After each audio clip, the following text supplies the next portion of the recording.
nga bang ito isang misteryosong tulay na nababalot ng lagim o sadyang katang-isip lamang?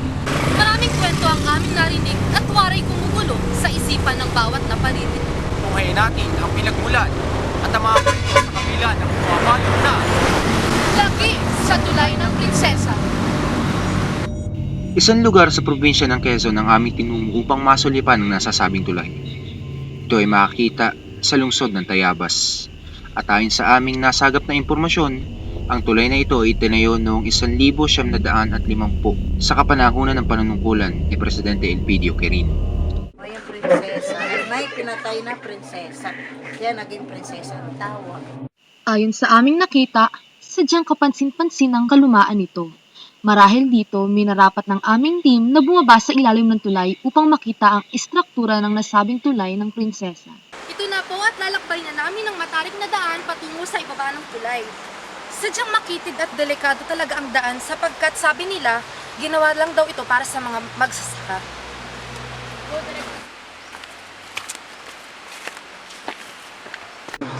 Nang gawin yan, ay ayon sa kwento, ay may nilagay na magandang babae.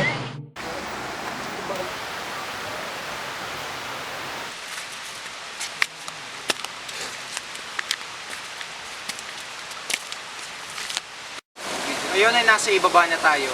Subalit bago natin marating ang ibaba ng mismong tulay, kailangan muna natin bagdasin ang ilog na to na kinapaparoonan ng napakalalaki at napakatudulas na bato. Sadyang malakas ang ragasan ng tubig sa ilog na ito dahil mataas ang pinagagalingan ng tubig mula pa doon sa bundok ng Banakaw. Prinsesa ay parang nag-ulit eh. Dahil siya hindi naman siya namatay sa kanyang sariling sakit dahil siya pinatay. Parang inihalo sa simento.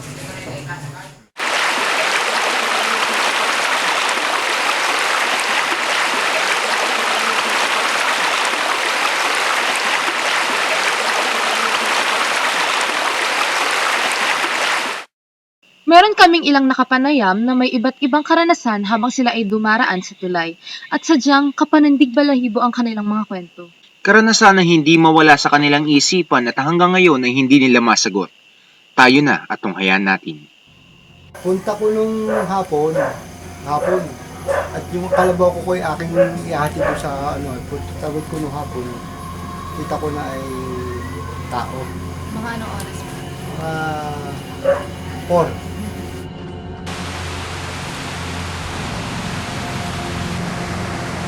Tinanggal na yung lalagyan sa sakot. Ba't ginaho parang pinagbilan lang.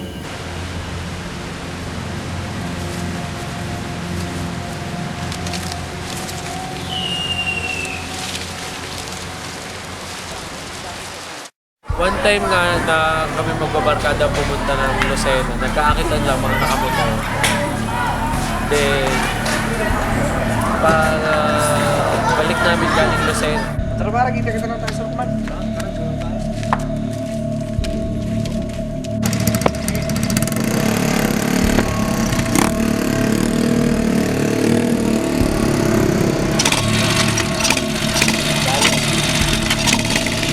Pagdating doon sa may prinsesa, pakiramdam niya may nakasakay sa kanya, kaya ayaw niya kasi di ba kung ikaw yung nag-drive ng motor, alam mo yung bigat mo, tsaka bigat ng kung may angkas ka. Kaya sabi niya, ayaw niya tumingin sa side mirror kasi ayaw niya makakita kasi patatakotin siya.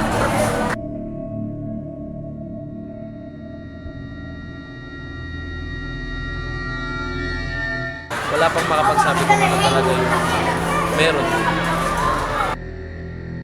Nung una ay ang aking namatay na asawa ay jeepney driver.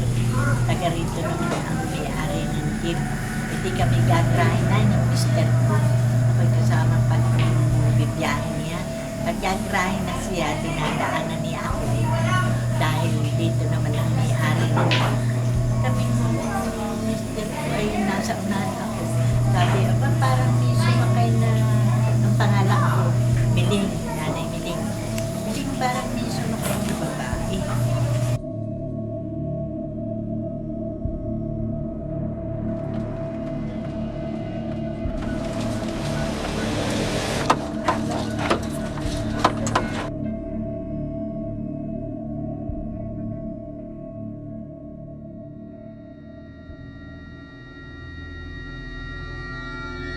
Nagbibiyahe lang yung mister. Nakakita naman siya ng nakaupong babae dito sa may gilid ng Pilipinas. Yun ang pangyayari hindi ko malilimutan. Na talagang nagpapakita yung white lady diyan. Nagkatugma-tugma halos lahat ng pangalan ng ating mga nakapanaya ukol sa pangalan ng tulay na ito.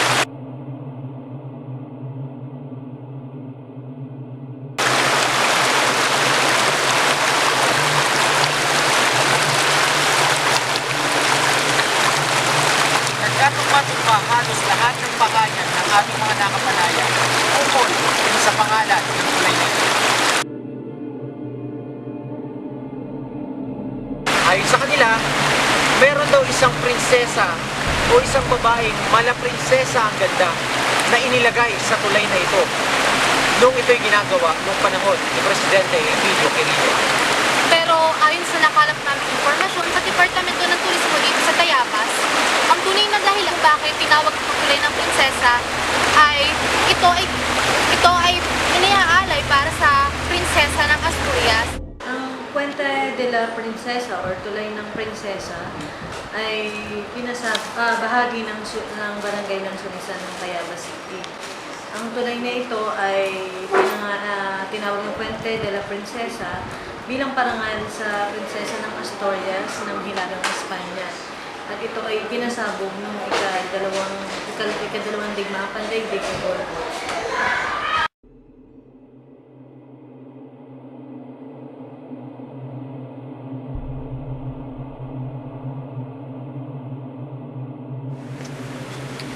Nakatayo kasi ako, katabi ko si Gayeta. Saan? Eh, doon sa may motor.